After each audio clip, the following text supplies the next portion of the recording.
It's shiny. It's awesome. It's cool. It's a piece of hardware that I can give for my baby boy. Porque eu não comi nada antes. You know, absolutely. Hold on, I'm talking, brother. Hold on, I'm talking, brother. Hold on, I'm talking, brother. Hold on, I'm talking, brother. Hold on, I'm talking, brother. Hold on, I'm talking, brother. Hold on, I'm talking, brother. Hold on, I'm talking, brother. Hold on, I'm talking, brother. Hello, and welcome back to Hold On, I'm Talking, Brother. My name is Joe Greenwood, and you are listening to our UFC 276 preview of Adesanya versus Cannonier for the middleweight title and Alexander Volkanovski versus Max Holloway 3 for the featherweight title. Tom, UFC 276, a few days away from Las Vegas. And I know that you're still mourning the loss of the Lauren Murphy versus Miesha Tate fight from Tuesday. I get that. But Tom, the level of excitement you have for this card, it is sky high, is it not? Despite losing Miesha Tate and Lauren Murphy, I have decided to continue with the pod. I've come out of mourning, I've put my best suit on, and I'm ready to go. The reason for that, Joe, is we've got two title fights on the line here. We've got some up-and-coming prospects and some nice fights there on the prelims. Yeah. So plenty to go off. It is also International Fight Week, and Hold On, I'm Talking, Brother has to be there to represent. So, of course. Till next time, Miesha Tate. Yeah, until next time. And yes, listeners, he does have his finest suit on, his birthday suit. Right, let's get into this. Me and Tom are going to break down these fights. We're going to go from the top of the card, from the main event down of the main card. And we're going to make our predictions for each fight. We'll pick a fighter who we think is going to win. And if we get that correct, we get 1 point. And if we get the method correct, we get 2 points. 10 points on offer for both of us. I am the champ. Thank you, Tom, as I like to remind you just now. And I shall decide who will be going first when giving their predictions. But we know the fight that we're going to start with first, which is Israel Adesanya versus Jared the Killer Gorilla Cannonier. And Tom, what is the main narrative of this fight for you? Joe, I think the main thing to note about this fight is we're talking about the last style bender, Israel, the current champ, going into his 6th title defense, a man who's put on masterful displays to first dethrone the original champ, one of the boys of the pod, Robert Bobby Knuckles, and then also followed that up with a very impressive win over Paulo Costa, one of the hottest properties in the sport. And yet nobody's really that interested in this fight. I posit that they're not interested, Joe, because they think this is a bit of a walk in the park. Cannonier's not quite there. I think that there is that perception for some fans due to the fact that Cannonier is kind of a strange commodity in this sport. We've seen him in this middleweight division lose to top contenders. I say contenders, contender in Robert Whittaker. But he's also had a odd career path of starting at heavyweight and moving down to middleweight through light heavyweight. A very rare move. I can't think of many fighters who make that sort of move, apart from maybe TJ Dillashaw, who went from a bantamweight to flyweight very successfully. But yeah, Cannonier doesn't feel like an opponent that's really sparking the interest. If you remember when there was the lead up to the Costa fight, do you remember the sort of preview package they did? It had this intensity to it of like, oh my god, this guy's going to put it on Izzy, and is he going to be able to get through this storm of, Brazilian steroids? It's like, is he going to be able to survive this? And of course, he absolutely murked him and put on a masterpiece of a performance. Well, part of that, Joe, and this gets us into the fight here now, is that Costa, despite previous appearances and words to the contrary, had zero game planning going into that fight. Yeah. Or if he did, he had one of the poorest showings, to the point where your coach is saying, "Look, son, don't come back to the gym. Right, yes. Find somewhere else." Because Costa, really, he was the perfect foil. What he needed to do was close off the cage, apply pressure to Adesanya, make him very uncomfortable, rip those big shots to the body, chop those legs, and cut off the cage. But what ended up happening in that fight is that Costa kind of sat there in the middle, outside his own range, getting picked up and styled on with a whole variety of shots, and Izzy was able to slip out the side anytime Costa did go forward. I just don't see, Joe, what can Cannonier do differently? Cannonier is going to have to go by the classic saying of, I'm going to have to take one to give one. I'm going to have to take one to give one to get anything going in this fight. And I really do think that is the case. He's going to have to walk forward into a storm and try his best to get a game plan going. Now, we've seen this in the Whittaker fight, is that you kind of have to make an Israel fight, the second Whittaker fight, I must say, not the first one, is that you kind of have to make it a bit grimy if you're going to try and win rounds off of him. Okay? Now, Whittaker, in that second fight, was very within himself because he knew what Adesanya possessed, the power that he possessed, the knockout power that he has. And so he didn't go... He certainly did know that, Joe. He got blitzed in front of his home crowd trying to blitz in. Yeah. And nobody knows it better than Whittaker. Yeah, exactly. And I think Cannonier knows this as well. So I think Cannonier, in his way, has to be methodical in how he moves forward, and he needs to build by going from the bottom up and work his way up from leg kicks. I really do feel like this is the best way to go. I know it sounds crazy, trading with a guy who is known for his leg kicks, but I think Cannonier needs to go that way, throw very heavy leg kicks, which is what he does have. You okay, Tom? Do you want to pause? I'm okay. Joe, I'm being harassed. I'm being harassed here by one of the fans of the pod. It's my cat. But Joe, he's helped me there because he's put you off your rhythm. And I think that's what I need to do as well.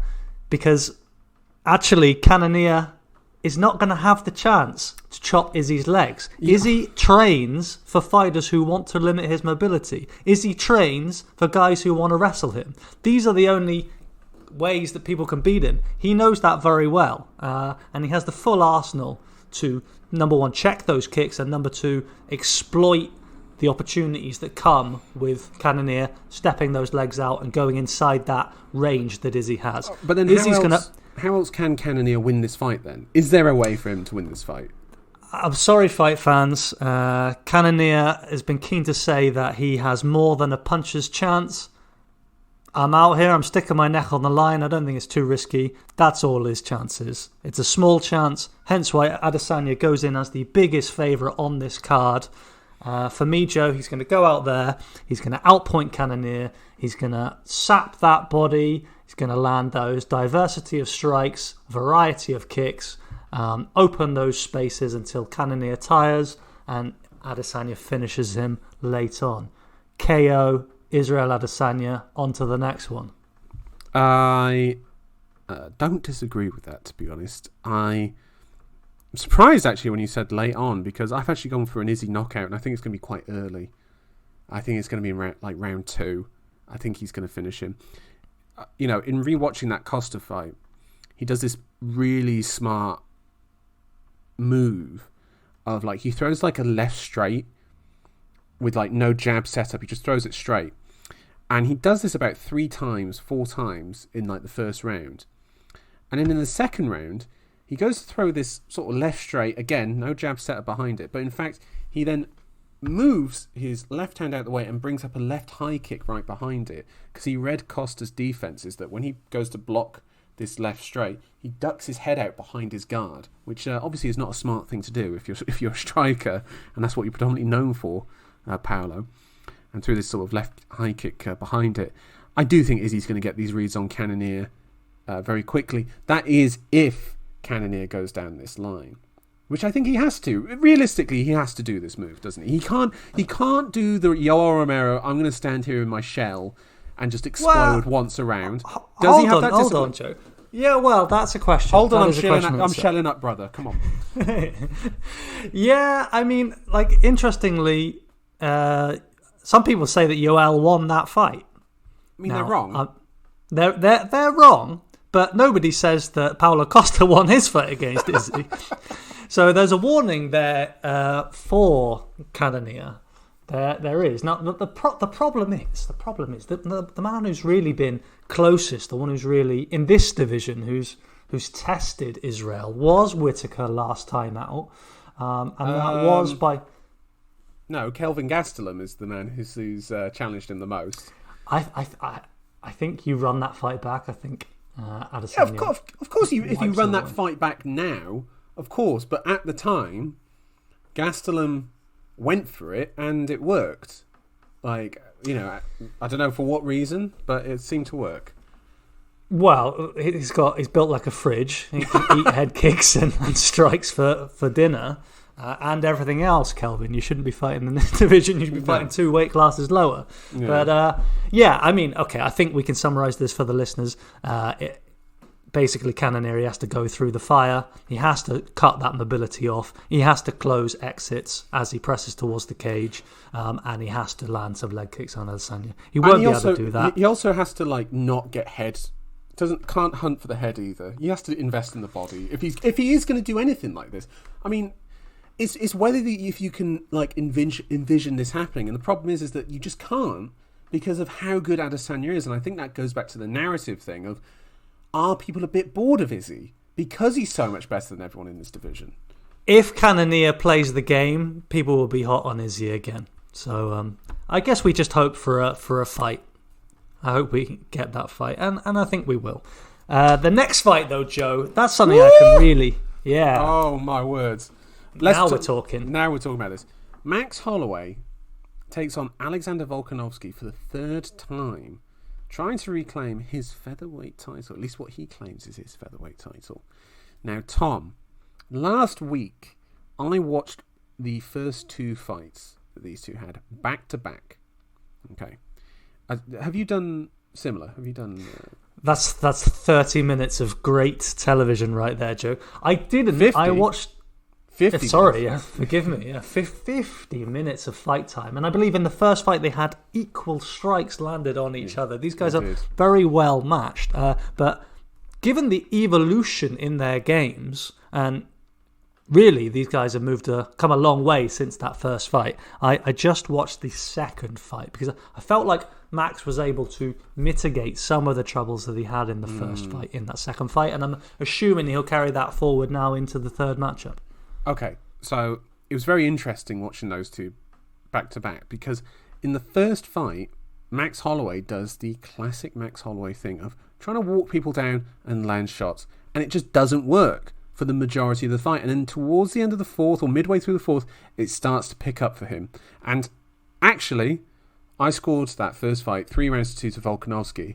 The problem is that Volkanovski very much clearly won the first 3 rounds, and Max was having to try and actually finish this guy in reality, even if it was extremely close. This is the thing, these two have such fine margins between them that you literally need 1 or 2 defining moments around to beat the other man, and that's what you saw in the second fight. So instead of chasing him, Max intercepted Volkanovski, pulled him into him, and then would plant his feet and sort of counter him. And you saw that in the second fight, which you can attest to. In the first 2 rounds, Max dropped Volkanovski twice. In the first round, I think with a left hook, and in the second round with a left high kick. If I got that in the right order? I think it was the other way around, Joe. Okay, it's the other way around. My mistake. How did you score that second fight? So, I'm putting it out here on record now. I do recall from the first time round as very much a disciple of the blessed one, Max Holloway. I favoured Holloway because of those knockdowns in the first 2 rounds. But watching it in preparation for this pod, like a dedicated fight fan and podcaster, I have to go back on what I said, Joe. I got it wrong. Yeah. I had rose-tinted goggles on, and I have to say, on my second watch through, I did score the final 3 rounds to Volkanovski. That was because of Volkanovski's wrestling game. He was able to take Max down. He was also really stepped up his intensity. I think his coaches really let him know going into that 3rd round, you're 2 rounds down, son. You want to stay the champ? Yeah, you got to get working. And you saw that in that 3rd round, he came out super cocky. He was just like, I got this, don't worry. Like, he was really confident going in that 3rd round. And he stepped up his game massively. So So what I really noticed in that third, Joe, is the rhythm he came out with. And I know other commentators have come out here and said it as well. Now, a smooth boxer like Holloway very much fights in rhythms, 1-2, 1-2, in, out. And Volkanovski was able to come in there and upset that regular rhythm. He was able to not give Max those breaks, to double up on those shots, to go in again when he would normally be pulling back out and away out of range. And so, that was quite special for Volkanovski, who is somewhat of a counterpuncher in his own right, to change like that. And then it was the takedowns. It was the wrestling game that came through in the fourth and the fifth. 2 successful takedowns there. And really, at a time where Max normally comes on stronger, grows in stature, as men like Calvin Kattar or Yair Rodriguez can attest. Or Brian Ortega. R.I.P. It was actually Volkanovski who came in and won those last 3 rounds. So I scored it 48-47 for Alexander the Great. This is the exact same thing for me. I scored it for Volkanovski as well. Last 3 rounds for Volkanovski. And again, the margins are so fine, but for me, they're clear in those last 3 rounds of the second fight. And I think that some of the reactions that people have had to Volkanovski since that second fight have been a bit unfair. They were a bit unfair, particularly directly after that fight where Max was robbed. And it's just like, I'm sorry, even if you had Max winning any of those 3 rounds, it's not a robbery. Like, it is so razor close. And I saw I was going through some old things. People were saying that Max won the first 2 rounds 10-8. And it's like, bro, those are not 10-8s because he got a knockdown. And by the way, when I say it's a knockdown, he was knocked down to one knee and was straight back up. It's not like he's flatlined this bloke and he's somehow survived. They were really definitive moments. Max has got a lot of fans out there. And the other thing, listening to that second fight again, was the commentary. Bisping is just blaring out non-stop that Holloway's kind of marching away and he's got it locked up all the way through the 5th round in rounds that Volkanovski was winning. Volkanovski's really. So it was one of those egregious examples of commentary. But it's really looking ahead now to this third fight. The narrative has changed again, Joe. Now, you say that people were unfair to Volkanovski, but since then, since his second win over Holloway, he's gone on to defend the belt 2 more times, absolutely demolishing poor Brian. Yeah, again. Brian Ortega, that is. Oh my God. I don't know what that guy's supposed to do. But he shouldn't be fighting Holloway or Volkanovski again. And then the fight against the Korean Zombie was called off on humanitarian grounds because that was another whooping. It was really a hard watch because Volkanovski looks so fast. He looks so good, Joe. Yeah. And now he's really getting his props. And he goes in here as the favourite. How do you see it? For me, I think that's fair. I think Volkanovski in his last 2 fights really has tried to step up his finishing ability. Like, really going for the kill. And you saw it with that Ortega fight. And you see it with, actually, before... the only fight that he's not really demonstrated that is the Holloway one, because he can't get Holloway down for long. Holloway's takedown defense is very good. Like, how he bases off, gets his forearm across the guy, able to create that space and separation, get the underhooks in. But when he unleashes ground and pound Volkanovski, it's kind of similar to Rachmanov in that he does it with his feet planted. So it's this really hard, like, triangle pressure, this triangle base he's got with the pressure coming down, and just unleashes hard ground and pound from there. And he doesn't discriminate, goes to the body as well. It's the layers on the feet that's so impressive with Volkanovski, isn't it? It's the inside-outside leg kicks, He will throw an outside leg kick to your lead leg and then immediately throw an inside leg kick from there to sort of throw you off your rhythm, come out the exit on both sides. Yeah, well, just a quick note on those leg kicks. I mean, that was the story of the first fight, and we already talked about in the main event of this card the importance of limiting the mobility of strikers. Now, Max, he did make some big adjustments there going into the second. Changed his base, more upright. Absolutely, much narrower, tighter, not really stepping in that wide stance that he likes so much. That gives him that flexibility. He didn't chase Volkanovski. He let Volkanovski come to him and throw punches up through the middle. So it was really an excellent adjustment. The Volkanovski wasn't ready for either, and admitted to that. No, right, and there was also the body work of Max, which I thought was particularly nice in the second fight, and I think really could be a key going into this third fight. The thing is, these guys have evolved so much. Holloway himself having demolished Calvin Kattar with the record number of strikes landed. I don't have the number off the top of my head. Maybe you do, Joe, but I want to say it was something like 500. I'll bring it up in a moment. I mean, just pick a silly number that shouldn't be possible in 25 minutes, and that's what Holloway did to Kattar. Then after that, he went and dismissed Yair Rodriguez. Wasn't quite so comprehensive. But that's a great word. Dismissed him was definitely the word for it. So, that's where these guys are at. That's the level we're talking about. You're being summoned to the headmaster's office. Tell us what happened to Kattar, Joe. Holloway landed 447 total strikes out of 746 attempts to Kattar's 134 of 284 attempts. Of those strikes, 445 were classed as significant strikes. Oh my lord! My lord! That is barbaric, isn't it?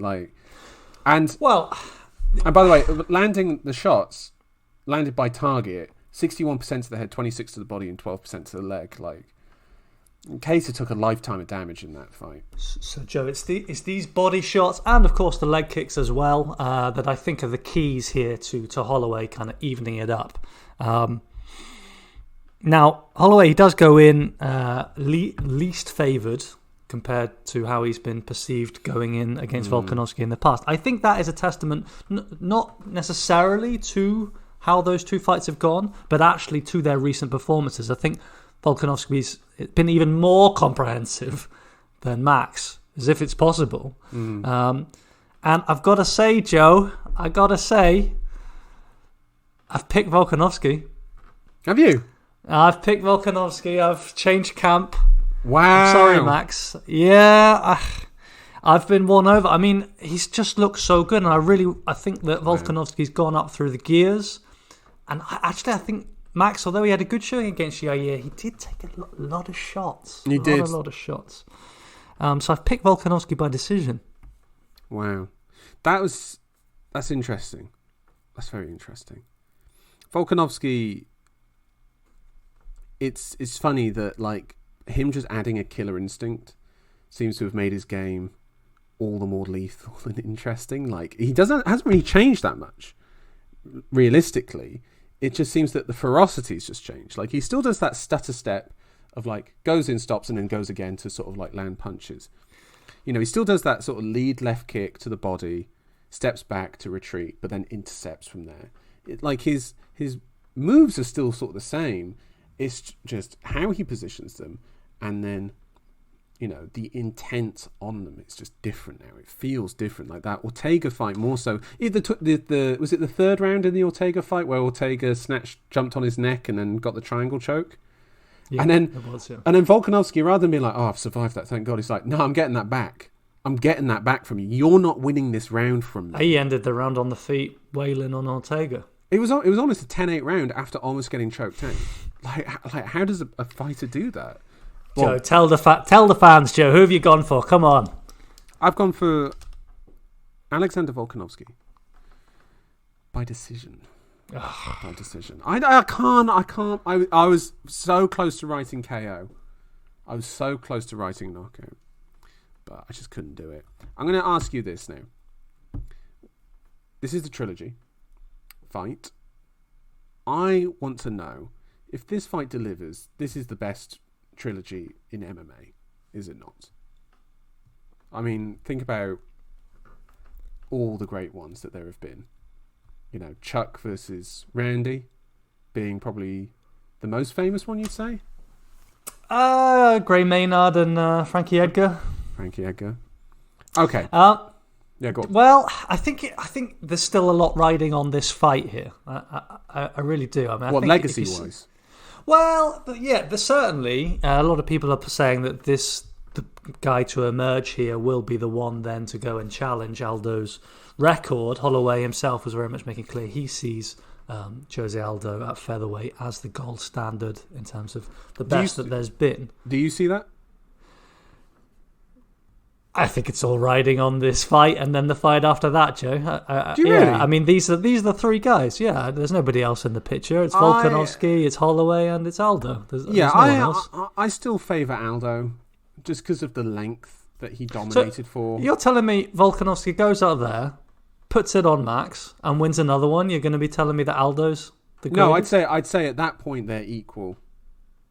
But then it also then starts to depend on what contenders you have, and Volkanovski's made it clear that if he wins this fight, he's going up for the 155 belt. Well, I don't think you could begrudge him that, Joe. He's cleaned them all out. I can't. He hasn't. Joe. Arnold Allen, bro. Arnold Allen. That's what Allen needs one more. Needs one more. Right. Can you think of, by the way, a trilogy where the third fight was the best fight? Oh. Because that's very rare. Even like Pacquiao Marquez wasn't, the third one wasn't the best one. That's an ominous note to end on, Joe. I don't like that. I think this is going to be, well, I was going to say I think it's going to be definitive. Chuck versus Tito, the third one was the best. Oh, Lord. Oh, Lord. The answer to, by the way, where the third one was the best one in the trilogy is, to change sports for a moment, Tyson Fury versus Deontay Wilder. That third fight was high drama, I must say. But yeah, this is the fight I'm most looking forward to. I think, is that the same for you? Not necessarily. Oh, not necessarily. Oh my God. Are we moving on? Oh my God, he's going to throw out Jim Miller versus Donald Cerrone. Yes, we will move on to a fight between Sean Strickland and Alex Pareja in the middleweight division. Tom, first of all, tell me about Sean Strickland. Well, Joe, we were talking a little bit before we came on air. Now, Sean Strickland is a little bit of a controversial figure. Is another one of these MMA guys you certainly wouldn't want to align your thinking or say that you stand by them and give them open license to talk. Yeah. But you confessed to me, Joe, in your old age. What? What's this confession? You said that Sean, he's winning you over. He's not winning me over.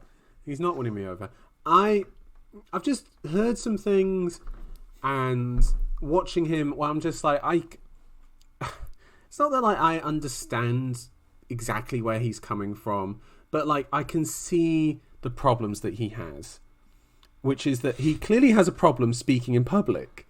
He clearly has got a problem with his mouth of just like, he just says any old shit that comes to his mouth and that he can't hold it in. Okay. And then I watched an interview with his coach, Eric Nixick, who is Francis Ngannou's coach at Extreme Couture. You know, one of the best coaches working today. And he said, 95% of what Sean says, I do not agree with it in the slightest. So, like, it is just absolute insanity. However, he's just a guy who really struggles to express himself. And that he just says things that are absolutely insane. He doesn't enjoy doing press conferences at all. He doesn't enjoy being in that position, and that he feels like when he's in that position, he's got to put on a performance for everyone, and that's his idea of a performance, apparently. Now, whether you like the performance is one thing. Whether you can have sympathy or empathy for this guy, that's another thing entirely. He's been very open as well about his past as well, which is... Have you heard him talk about that? Joe, I know he had associations with various kind of neo-Nazi groups, and he certainly speaks like some figure from the alt-right now. So I think you're being a little bit generous, a little bit forgiving. For sure. I don't know. There's just... Sometimes you see these guys who are really kind of out there. And he is having it like it is, man. He's just a regular guy. Regular Joe. Is that what you're saying? Right. Listen, I want to talk about Sean Strickland, the fighter. Let's talk about Sean Strickland, the fighter. This is a man who's 6 fights in to a streak at middleweight. He's been pretty comfortable, if not spectacular, going through that streak. Although his last win was a split decision over Hermanson. I did think he won that fight. Yeah, it was kind of nodding off. Going through it, so there were minutes that I missed there. A man who talks a whole load of violence, but features on a very interesting graph here that I found in the Reddit MMA. Shout out to that community because we got a graph, Joe. Now the graph I'm looking at is it's head strike attempts per knockout. Oh. Okay. I bet Strickland's low now, on that. Joe, let me tell you, on one end of the graph is a man called Derek Lewis.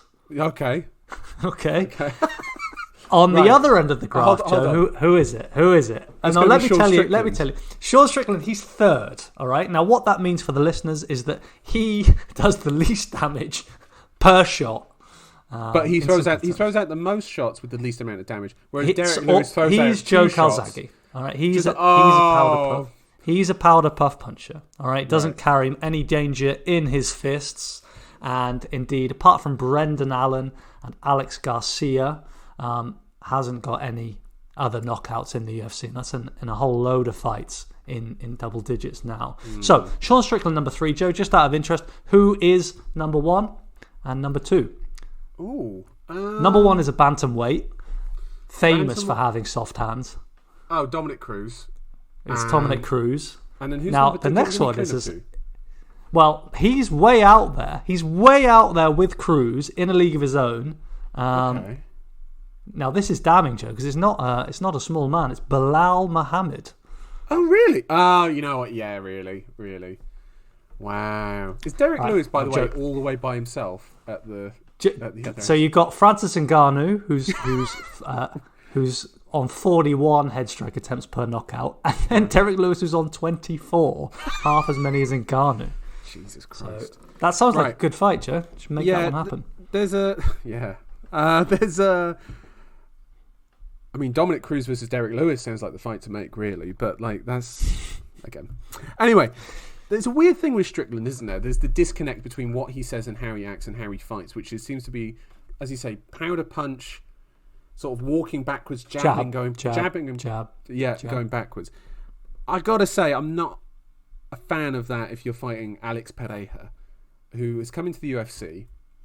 And have you seen all of his fights in the UFC so far? There are 2 fights, to be specific, Joe, I believe. Yes, there are indeed 2 fights. One was a flying knee knockout, which owned. And then you had the Bruno Silva fight. Did you watch that? I wasn't impressed, Joe. I'll tell you that right now. Were you not? No, I wasn't. He was marching him down, but he didn't carry that much danger. The thing is with Pareja, a kickboxer of his pedigree. The thing is with Pareja is that he's one of these guys who I've seen him fight in Glory, and he really has had a problem in the past in Glory, which is fighting to the level of his competition. Like, there have been fights that he's lost where it's just like, how the fuck has he lost that? Like, he has just absolutely slept through the fight, and he's just like not really cared at all. And then he has fights like, well, the fight that he had early last year against Artem Vakitov for the light heavyweight championship in Glory, in which they rematched later in the year. It was a very controversial split decision win that Pareja won. Fantastic fight that is on the Glory YouTube channel. Highly recommend you watching that. Vakitov got the win again later in the year, and that has been Pareja's last fight in kickboxing since coming to the UFC.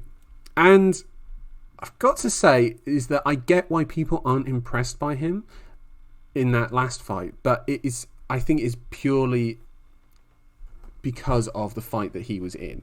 He really does fight to the level of the opponent and the moment. And he's clearly been told, win one more fight and you're getting a title shot. He's been put on the same card as Izzy. You know, the narrative is there. He knocked Izzy out in kickboxing. They had 2 fights in which he won both. The second one, he knocked him out. And it's clear that that's where they're going to. He's avoided any sort of decent wrestler. You know, he hasn't fought anyone close to that. He's not going to fight Robert Whittaker. Joe, let's be honest here. He nearly got upset by, before that flying knee, by Andreas Michalidis. Again, was taken down. He didn't look... Yeah, but again, though, you saw him just not being that bothered, and then it's like, well, I better knock this guy out. and get him out of here. And then when he realised he couldn't get Bruno Silva out, he sort of like cruised through the rest of the fight. I don't think you can do that against Strickland, can you? Because Strickland is just going to keep working and getting at you as best as possible. I just think Pareja has got so much power in his hands that he might be able to finish Strickland. It's a great test, Joe. You know, the bookmakers have got this even for both fighters going in. Really? Pick 'em. Yeah. Oh. And I have to say, it's a fight that I struggled. Now, my confidence is rocked. You are the champ, but it's a fight that I struggled to call as well. Right. And that's because I think Strickland is a really good test. But at the same time, logic would dictate a kickboxer who gets to fight a point scoring match should be the favourite, really. The thing is, we know he's limited in other aspects of the sport. We know that Sean would prefer to keep it standing. He's not got much of a pedigree, but he has landed takedowns in his time. He apparently, when he first started, he was predominantly grapple heavy, and then developed the boxing from there, and then has just relied on that most of all. Doesn't really have much of a kicking game, which I think will be a problem against Pareja. Like, you need to have some sort of kicking game in there, even if it's just checking leg kicks. Because Pareja is, I don't know, he's a tough dude. This is a canvas that's ready for Pereira to announce himself. And sure, I'm happy to see him fight Izzy. There's the narrative there. If he can win this fight in decisive fashion. Strickland's not a man who's been finished often. In fact, he's just succumbed once to a finish. Was it Kamaru Usman? No, that was a decision win. That was the old Kamaru, Joe. That was before Kamaru. Was it? I swear Usman knocked him out, didn't he? He had this weird, spinny arm sort of. It was decision back at UFC 210 in New York, 2017. That was the old Usman, Joe. Damn, I just had a Mandela effect sort of moment there. Anyway, sorry. Yeah, I mean, what I'm trying to say is it's up to Pereira to go and prove himself, but I have gone for what I feel like is the conservative choice, but should be the safe choice in that Strickland, he can go and mix it up in all aspects of the sport, and I've picked him to win by decision. Wait, what? You've picked Sean Strickland? I picked Sean Strickland, yeah. All right. Okay. Well, just to let you know that I've picked Alex Pareja by decision. I thought I was being conservative with that, but maybe not. Like, this is a very odd choice by you. Okay. I picked Pareja by decision. I think his kickboxing abilities are so much better than Strickland's, and I don't think Strickland's doing his jabbing, walking back, going away, and then for the last 10 seconds, fucking fight me, and then absolutely, it's not going to work. Joe, Sean ain't going to fight like that. Sean ain't going to fight like that. He is going to fight like that. He's not going to fight like. He's not going to fight like that. Like, this is a man who's on a 6-fight streak now. This is number one contenders fight. He's looking up at the belt. And it's the right time for Sean Strickland. He has the pedigree. He's used to taking shots to give them, and he can mix in other elements of the sport. There's no issues with cardio, and I think he will have looked at those fights that Pereira's had coming in to this one, his first 2 fights, and he's going to sit there with the same impression as me, in that there are some serious holes here. He's not going to let Pereira just style on him, and he's not going to try and outpoint him with jabs, because that would be stupid. Have I just picked the next Johnny Walker to win? Have I just been? There's levels to this game. Am I going to get that from Sean Strickland? I think, Joe, I think you're in dangerous waters here. I wouldn't say any more. I think it's best for you if we move on. Right, Robbie Lawler versus Brian Barbarena. This replaces Misha Tate versus Lauren Murphy on the main card. Can we move on from this one as well, Joe? Takes a big swig from a stiff drink as I mentioned this fight. Look, right. Joe, I'm not having it. Should we just? This is shite. This is shite, Joe. Okay. This is absolute shite. All right. This is a fight. We were talking before we recorded, by the way. This is a fight where we're going this is going to be a good fight, and it's no, this is not. All right, Joe Rogan. All right. Robbie Lawler, he's a warrior. He's been in there 2 brawlers. Carlos Condit and Rory McDonald, and I was just like, oh my god, fucking, how many years ago was that McDonald fight now? That was 6 years ago. That was more. Is that all? That was 7 years ago. Yeah, it feels like more, Joe. That was a different life back then, when Robbie Lawler was a great watch. Unfortunately, since then, he's not. Since then, Joe, this is a man who's lost to Magny, Askren, Dos Anjos, Tyron. He lost to Tyron Woodley. No, that's not fair. That's not fair. No, of course it's not fair. But of course it's not fair. Look, it's not fair. What was but the thing is, Joe. There's been some fun fights in there. The last fight, Joe, and the one that's sticking in my head, the thing that's turned me off was against Nick Diaz, which was one of the worst things I've ever seen. It was one of the worst. Nick Diaz was horribly out of shape. They clearly made some pact just to tap each other, and they both looked so slow and finished. Yeah. I think Lawler came off the juice even. I mean, it was terrible, Joe. I do laugh at the fact that Nick Diaz started that fight with a meme kick. Like, he just opened with this weird meme kick, spin kick thing he threw. I mean, what was the last good Robbie Lawler fight? What, the Askren fight? That was pretty funny. And then, what, the Donald Cerrone one? That was a good fight. In the Askren fight, he was on the juice, like the full juice. And he got dumped on.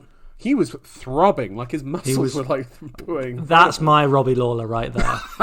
Since then, the dosage has gone down, and he just looked he looked so poor against. He's washed. He's washed. And Brian Barbarena was born washed, Joe. He was washed before he started fighting. No, Brian Barbarena was winning the fight against Vicente Luque, and then he lost it. Like, he was about to win that fight by decision, and Luque was just like, well, I better knock this fool out. And did. He's a bit of a frequency puncher, I guess. That's kind of his main thing. All right, can I give you my pick? I'm going to the pick first now, okay? Brian Barbarena by decision. Thank you. So the bookmakers also had this one as evens, closely matched. Brawlers, warriors. I picked Barbarena by decision as well. Yeah. And look. Full juice Lawler 10 years ago. I think he smashes Barbarena. That is a ripped roofie video right there. Full juice Lawler. That would be incredible. Pre-USADA.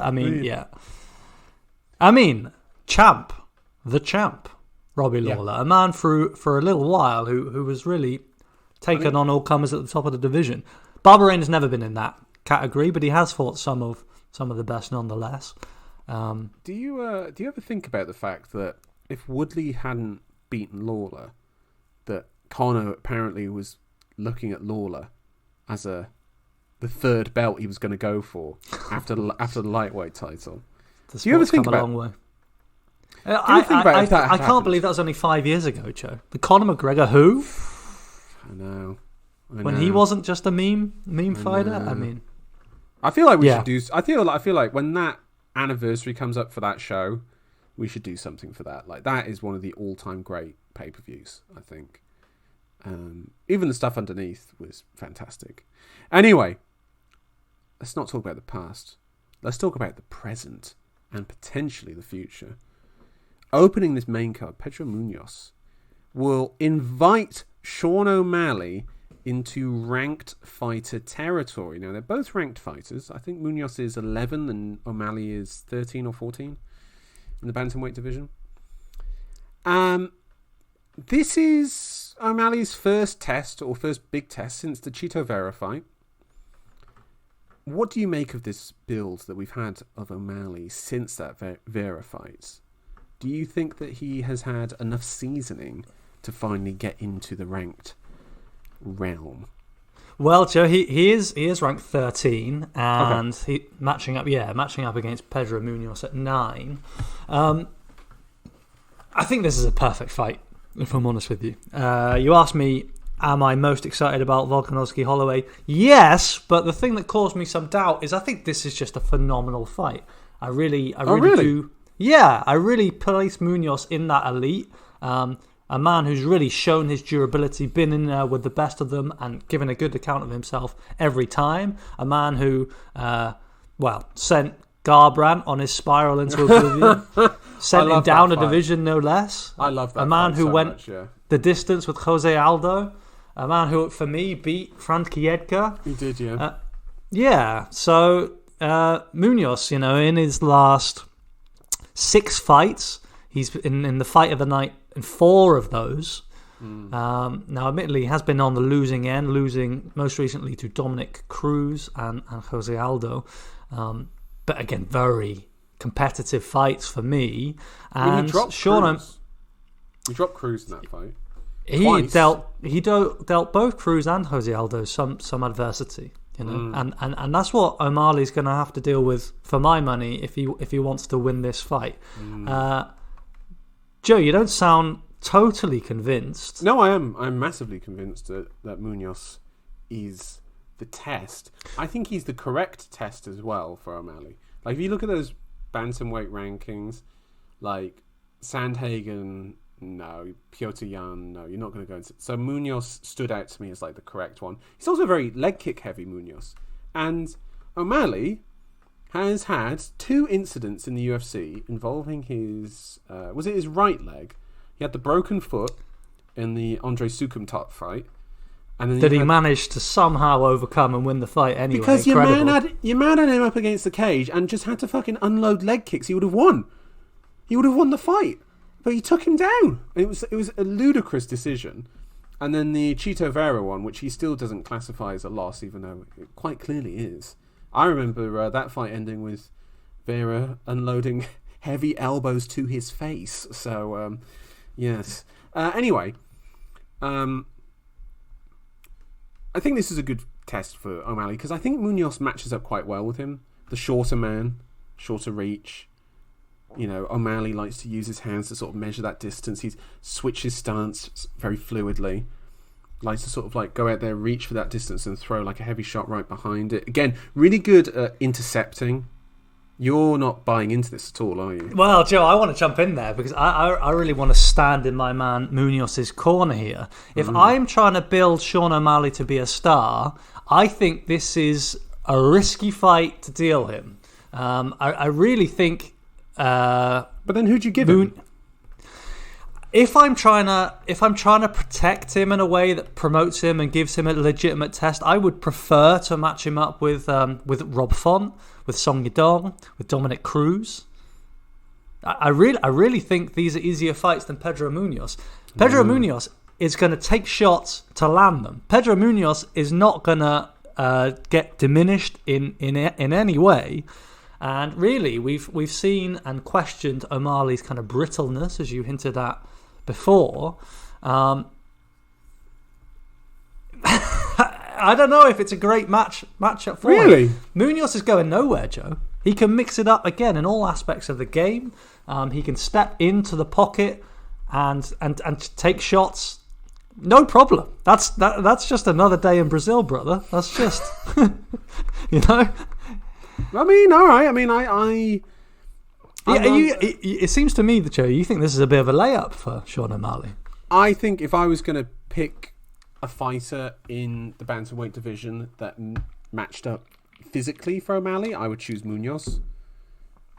Like, so, if I'm thinking about the physical dimensions of these two guys. Munhoz, he's got very, very limited range. He's not going to outpunch him. He's not going to outpunch O'Malley, and O'Malley then can keep him at distance with like kicks to the body, kicks to the head from there. I think this could be quite a good one for O'Malley in terms of keeping range. Munhoz has to really step in and throw leg kicks, hard leg kicks, and like try and like that sort of like Cejudo sweeping Cruz sort of like leg kicks he has to go through there. That's what he really has to rely on, and Munhoz does that. He's got excellent leg kicks. I just like worry that he has lost 3 of his last 4, and I know it was to Jose Aldo, and I know it was to Dominic Cruz, but as you just hinted at, a diminished Dominic Cruz. Correct. So I'm just a little bit thinking like, I'm looking at this, I'm like, it could line up quite well for O'Malley. Well, it'll be very interesting to find out. I mean, I guess what I really want to underline I'll go on. Well, I just really want to underline, just to put a few numbers behind what I'm saying. Now, Munhoz, across his fights, he has landed 5.5 shots a minute, a pretty decent clip. What does he absorb, though? Well, he absorbs 6.1. Well, no problem. No problem for Munhoz. That has not slowed him down. And I think, you look at Sean O'Malley's recent wins. You look at Almeida, Chris Moutinho, and Paiva. All of them have been stopped. Their rhythm they've never found a rhythm because O'Malley has kind of worked them. I just don't think you will see Munhoz get upset in the same way. I will say, people have thrown the strikes landed per minute thing of O'Malley compared to Munhoz, that he lands at 8.26 and he absorbs at 3.52. You saw this with Izzy as well, before he got into like the title territory, is that, he was landing a lot more on guys because they weren't on his level and he wasn't absorbing as much. And then when he gets into that upper echelon, the strike differential closes. It went from like a 2.5 differential in his favour to a 0.9. You'll see that with O'Malley as he goes through the bantamweight division. Joe, if O'Malley beats Munhoz here, Munhoz is washed. That's the narrative, isn't it? Well, to be honest, this was something that came out, was that the UFC record of guys that lose to O'Malley after losing to O'Malley is something like 2-18. Wow. Like, they don't go on good record. They don't have good runs afterwards. So yeah, that shows that he's been given favourable matchups. These are guys that are obviously not going to be future champions. As much as I like Paiva, very fun fighter, but I watched him last week and he lost quite clearly. Okay.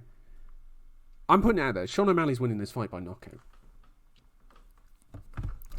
Sorry, did you just say by knockout? He's knocking him out. For me, Joe, if that happens, that is sensational. I think we need to get a compilation up on the YouTube page of shots that Munhoz has eaten and no sold. Because that man has taken shins to the face. He's taken huge looping hooks. I think he's going to get slept in this fight. Let me just be clear with you here, Joe. Pedro Munhoz, in 26 fights in MMA, has never been stopped. There's a first time for everything. Now, if O'Malley can go and do that, then the hype train is chugging. I'm on board anyway, because it's been great watching these last three finishes of O'Malley. But I picked Sean O'Malley to win by decision. Wow. Conservative. Joe, I'm rocked myself. I've eaten some big shots. You are the champ. And now I'm going to show you my durability. Damn. He's going to come through. I'm relying on a Sean Strickland decision to defeat me. Anyway, should we go through the prelims? Should we go through the prelims and then we'll recap our picks for the main card?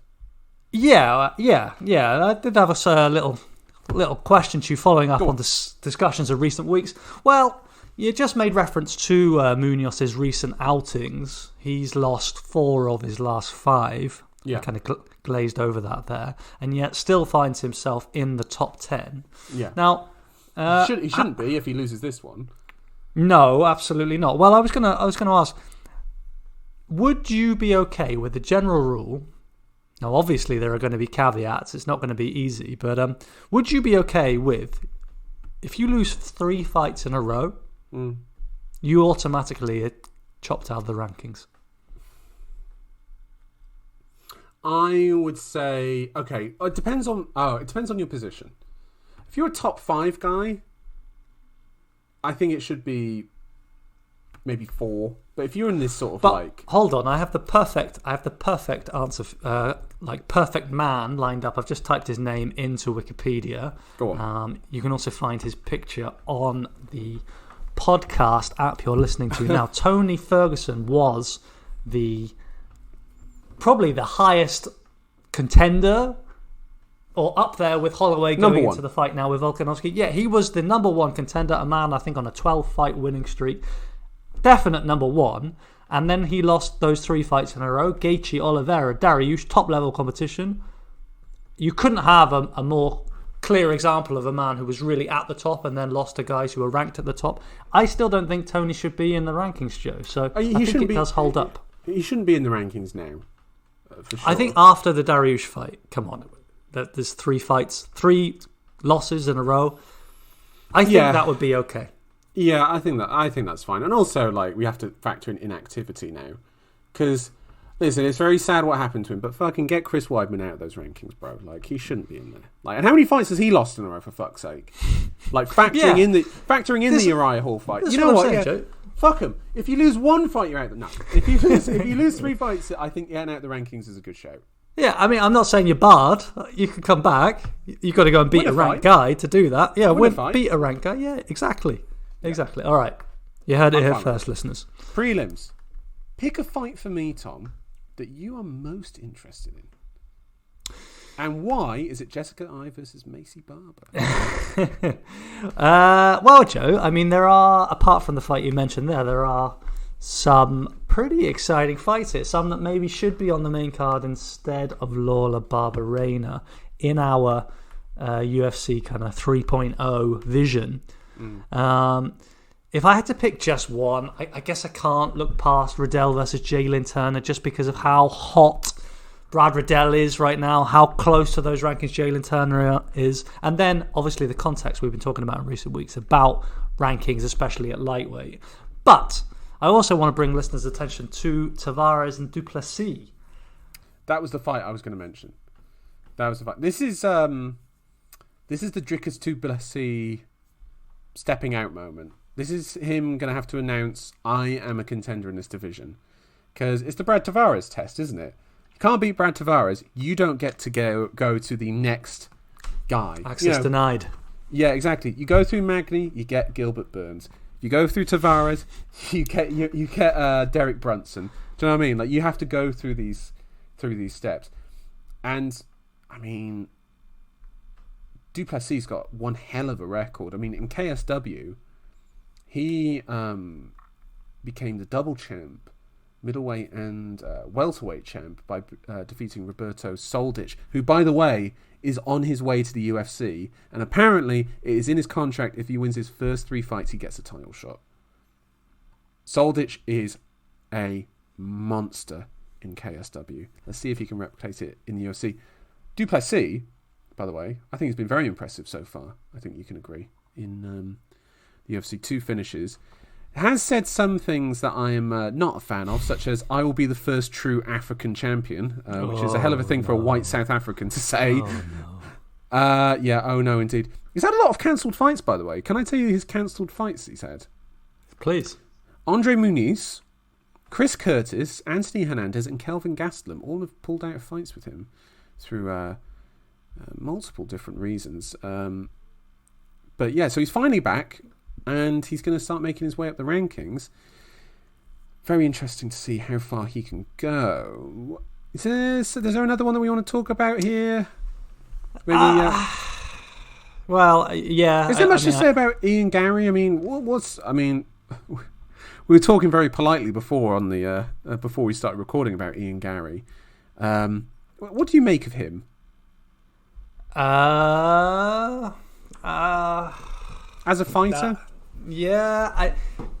I'm unconvinced, Joe, but I'm open to it. You know, I could be won over. He's very young. I know that the train is chugging. All right, for some people, there's obviously the Irishman, the connection with Conor McGregor, the sympathy. You know, victim of the Pat Barry older partner abuse. Yeah, mental mind games. Yeah, there's some stuff going on there. It's very so honest. It worked for Rose. Maybe it can work for Ian Gary too. Yeah, maybe. This for the listeners is a reference to the age mismatch in a relationship that Ian Gary has now. 23, I believe, he's a young man, and partner's a little bit older than that. Yeah, he's 24 and she is 39 years old. I didn't know much about her, but Tom apparently has written a biography on her and was telling me a lot about this woman who I knew next to nothing about. So, well, she's adored by the fans. She's featured. Is she? In. Oh, is she? Is she actually well liked by MMA fans, legitimately, or is this some shit talking thing you're doing? I'm not shit talking at all, Joe. I spit nothing but the truth here on the podcast. Okay. She did some work with BT Sport, which is now the MMA broadcaster here in the UK, and she's entertaining lady, let's say. So okay, fair enough. It builds Ian Gary's brand, and sure, this guy, he could go somewhere. I just don't think he talks about I'm one of the great talkers in the UFC, and then just doesn't do any talking. So I'm like, well, that's not how you prove yourself as a great talker, is it? I don't know, just a bit odd. But he's facing Gabe Green, who's a very wrestle-heavy fighter. It'll be interesting to see if Gary can keep it standing. I don't know. I mean, I watched his first fight and I wasn't that impressed. He did manage to knock out Jordan Williams, and the Darian Weeks one, he was very controlled, and I thought that was solid, but he's very young. Like it's a bit harsh to sort of judge him compared to the other welterweights that are in there at the moment. By the way, I found this. Go on. Well, no. If there's a train to get on, I'm at the platform. I'm waiting. So what for Ian Gary? Well, Joe, listen. I'm not convinced. Choo choo, motherfucker. Choo choo. I don't discriminate. Go get a win here. Build your brand. Paddy Pimblett's not done anything. Sean O'Malley didn't do anything for a while. What? Sean O'Malley didn't do anything for a while, Joe. It was all a bit premature, but look where he is now. Well, yeah, it actually worked out. Look, I don't know. He's very young. Got to give him some time. Just let him cook on the prelims for a while. It's interesting, by the way. He's a welterweight who trains out at Sanford MMA. The other welterweights that train there are Savkat Rakhmonov, Vincente Luque, Gilbert Burns, and Kamaru Usman. Wow, that's a killer's row. Yeah, it's a bit odd, isn't it, for matchmaking purposes, don't you think? Well, Ian Gary's got to get there first, so I don't think he needs to worry about beefing in the gym.